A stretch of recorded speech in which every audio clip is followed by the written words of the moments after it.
Leaders set high standards. They set high standards. There's a famous story of Henry Kissinger when he was the Secretary of State, and he had thousands of people working for him, and one top executive brought him a report on a particular area of foreign policy. And the next day he came back, and Kissinger said, "This report is not good enough. I need you to redo it."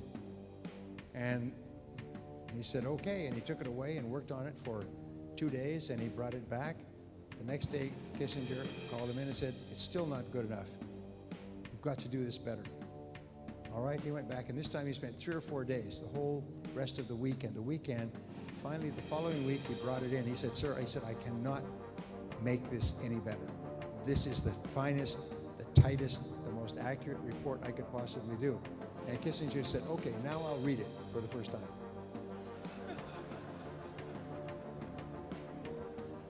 And that is an interesting story because he demanded such high standards, yet he was running the foreign policy of the United States for several years during one of the most important periods in history.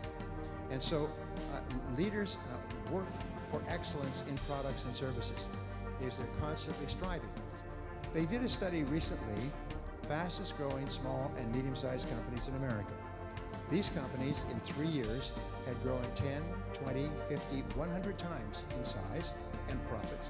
One company had grown 42,000% in 3 years. 42,000%. That's 4,200 times from when it started to 3 years later. Unbelievable. And then they say, what was the most important factor in the success of these businesses? All in very competitive fields. Tremendous competition. And they started off with no money. They started off with every problem you could imagine. Number one was quality. It's the products and services they produced were recognized as being top quality. And the leaders of those companies were intensely focused on improving quality. So we call this continuous and never-ending improvement. Every day they're looking for ways to improve their products and services and the way that they take care of their customers. And sometimes one small change makes a tremendous difference. So, number 6 is communication. Leaders are good communicators. There's an inextricable link between leadership and communication. Those who lead are the ones who can clearly talk about what they believe, and those who can clearly talk about what they believe are the ones who lead.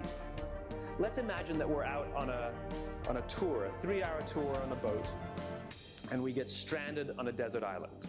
Here we are, all stranded on the desert island. The question is, how will we get off the island? Well, one of us stands up and says, "I will lead." We like that. We're social animals. We appreciate leadership. And he stands up and says, "Okay, who's got ideas? You. You think we should build a fire? I like it. Good. You. You think we should look for food? Good, good, good. You think we should build a boat? Good. I like it. Okay, let's take a vote." At the same time, someone else stands up and says, "As we were coming into the beach, I saw some masts over on the west side of the island, and I saw some smoke, which means there's a fishing village over there. And if we can get to that fishing village, we can find help. Now we're going to have to get through this forest to get there, and I don't know how to get through the forest. I'm going to need some help. But if you want to help, I'll welcome it, and if you don't want to help, don't worry. When we get help, we'll come back and get you."